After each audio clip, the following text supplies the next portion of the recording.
मेरा नाम राखी है। आज मैं आपको अपनी कहानी सुनाने वाली हूँ। मेरे पति राजेश ने अपनी ज़िंदगी में बहुत मेहनत की।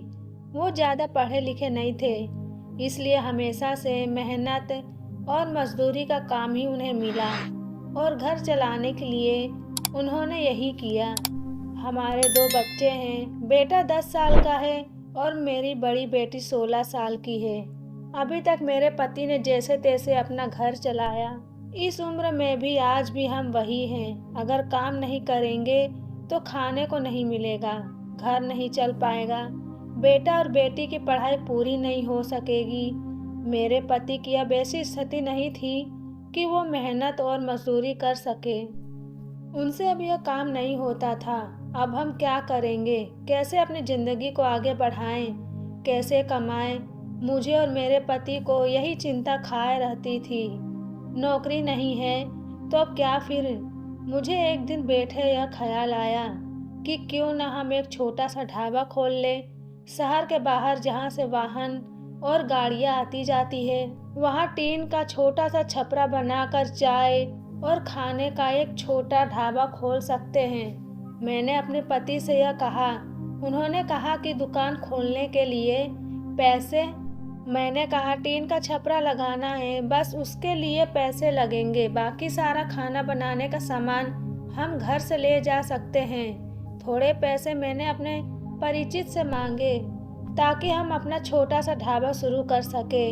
उनके मन में अभी संकोच था, वो बार बार मना कर रहे थे, लेकिन मैंने कहा हम एक बार कोशिश करते हैं और ज़्यादा कुछ नहीं लगेगा। कुछ दिनों तक मनाने के बाद वो मान गए और हमने एक छोटा सा ढाबा शुरू कर लिया। पहले दिन में और मेरे पति वहाँ अपने ढाबे पर बैठे थे, लेकिन कुछ खास लोग नहीं आए। ढाबा छोटा और ऊपर से सभी खाने वाले पहले ही अपने ढाबे फिक्स किए होते हैं कि उन्हें कहाँ रुकना और कहाँ खाना है। हमारा पहला दिन निराशा भरा था। कुछ दिन ऐसे ही गए। कोई इक्का दुक्का लोग चाय पीने रुका करते थे, लेकिन इतना नहीं होता था कि हम उससे अपना घर चला सके। मेरे पति फिर से किसी काम की तलाश में लग गए। उन्हें एक काम मिल गया जहाँ पैसे कम थे लेकिन कम मजदूरी थी। उन्होंने वो कर लिया, लेकिन मैंने ढाबे पर जाना नहीं छोड़ा। अब मैं अपने बेटे और बेटी के साथ वहाँ जाने लगी। हमने हिम्मत नहीं हारी और धीरे धीरे कुछ लोग हमारे यहाँ आने लगे। 1 महीने में ग्राहक और भी ज़्यादा आने लगे। कोशिश करते करते अब हमारे यहाँ रुकने लगे थे। उन्हें घर जैसा खाना मिल रहा था, इसलिए हमारा छोटा सा ढाबा चल निकला। मेरे पति जितना कमाते उससे ज़्यादा हम ढाबे से कमाई होने लगी। देखते ही देखते हमने जो छोटा सा ढाबा खोला था उससे हमारी आर्थिक स्थिति में बहुत सुधार हो गया। जो कर्ज लिया था वो भी उतर गया। हमें एक नई उम्मीद मिल गई कि सब कुछ अच्छा चल रहा था। ढाबे को खोले 6 महीने हो गए थे। हमारे चेहरों पर रंगत आ गई थी, लेकिन फिर ऐसा कुछ हुआ जिसके बारे में मैंने सोचा भी नहीं था। एक दिन घर से जब हम लोग ढाबे के लिए जा रहे थे, तब मेरे पति कहते हैं ढाबा आज से बंद, कोई भी अब वहाँ नहीं जाएगा। यह कहते वक्त वो बड़े ही गुस्से में थे। ऐसा गुस्सा मैंने उनके चेहरे पर आज तक नहीं देखा। मैंने बोला क्या हुआ? क्या बोल रहे? इतना अच्छा हमारा ढाबा चल रहा है, आपको क्या हो गया आज? बोले मैंने कहा ना कोई भी अब वहाँ नहीं जाएगा, ना तू ना तेरी बेटी। मैंने बोला आप शांत हो जाइए, आपकी तबीयत ठीक नहीं है, आप आराम करें, हम लोग इस बारे में बात करते हैं। वो और ज़्यादा गुस्सा हो गए। कहा कि कोई बात नहीं होगी, मैं जितना कमाता हूँ उतने से घर चल जाएगा, तू अब वहाँ नहीं जाएगी। मेरे पति का ऐसा रूप मैंने पहले नहीं देखा था। उस दिन मैं ढाबे पर नहीं गई, लेकिन जब वो शाम को आए तो भी उनका मुंह उतरा हुआ था। मैंने सही समय देकर उनसे बात की, पूछा क्या हुआ, आपको ऐसा क्यों बोल रहे हैं? वो बोले कि मेरा मुंह मत खुलवा, मैं सब जानता हूँ कि तू क्या कर रही है। मैं तेरे साथ इतने दिनों तक वहाँ रहा, तब वहाँ कोई नहीं आता और मेरे जाते ही ढाबा चलने लगा। आखिर ऐसा भी क्या हो गया? मेरे तो होश ही उड़ गए। वो क्या बोलना चाहते थे मैं समझ गई। ऐसी बात वो भी शादी के इतने दिनों बाद। उनके मुंह से सुनकर मुझे यकीन ही नहीं हो रहा था कि यह मेरे पति हैं। मैं एकदम खामोश हो गई। रात को मेरे आंसू नहीं रुक रहे थे। मेरे मुंह पर अब ढाबे का नाम भी नहीं आया। इस तरह की बातें सुनने के बाद मेरा अब कुछ करने का मन ही नहीं किया। उस दिन से खामोश हो गई।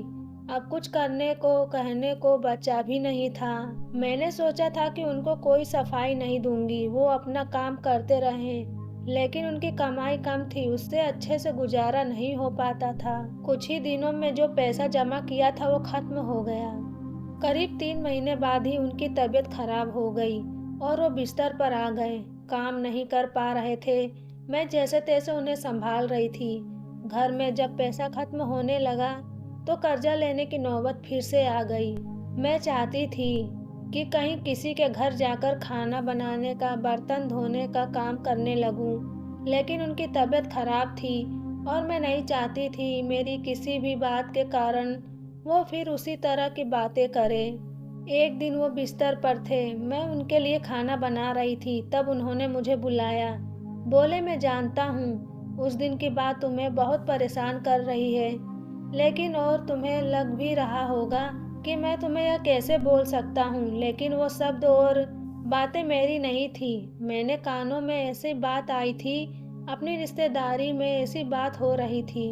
मैंने अपनी बीवी और बेटी को अकेले वहाँ छोड़ दिया। उन्हें देख लोग रुकते हैं, जिससे कमाई हो रही है। इस तरह की बातें मैं बर्दाश्त नहीं कर सकता। 2 रोटी कम खा लेंगे, लेकिन यह सब नहीं सुनना था।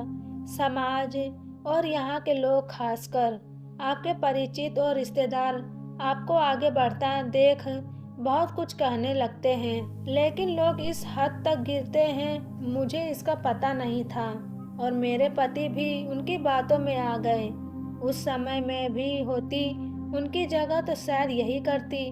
मुझे भी उतना ही बुरा लगता, वही फैसला लेती जो उन्होंने लिया। मैंने उन्हें कहा कि कहाँ है वो शुभचिंतक जो अब आपकी मदद करने नहीं आए। जाइए, आप उनसे पूछ लीजिए, हमारे घर खाने को नहीं है, आपकी तबीयत खराब है, आप बताएं कौन आया अब हमारी मदद करने। दुनिया किसी को खुश नहीं देख सकती, और अगर कोई मेहनत करके आगे बढ़ता है तो सारे प्रयास करके उसे पीछे धकेलने की कोशिश करती है। और आप उनकी बातों में आ गए, वो लोग सफल हो गए, सबको बात बनाना है। अब अगर हम भूख से मर जाएंगे तो भी उन्हें बातें मिल जाएंगी। वो लोग कुछ समय तक बोलते, अगर हमें कोई फर्क नहीं पड़ता तो वो थक कर हार मान लेते। वो पीठ पीछे ही इस तरह की बकवास कर सकते हैं, सामने आने की तो उनमें हिम्मत भी नहीं है। उस दिन मेरे पति की आंखें खुल गई। उन्होंने कहा कि तुम सच बोल रही हो, मैं ही पागल था। लोगों को सफाई देने और उनके आगे अच्छा बनने में अपना नुकसान करा लिया। जब हम गलत ही नहीं हैं तो हमें सफाई क्यों देना, क्यों डरना। मुझे माफ कर दो, हमें नहीं उन्हें बदलना होगा, अपनी सोच। और अगर नहीं बदलेंगे तो हमें क्या, हमें अपने कर्म करते रहना चाहिए। क्या अब हम फिर से कुछ कर सकते हैं? मैंने कहा, अभी भी देर नहीं हुई है, हम अब भी कर सकते हैं। मेरे पति बोले, मैं भी अब तुम्हारा साथ दूंगा अगर तुम चाहो तो। मैंने हाँ कहा और फिर एक बार कोशिश की। थोड़ी मुश्किल हुई, लेकिन धीरे धीरे गाड़ी फिर पटरी पर आने लगी।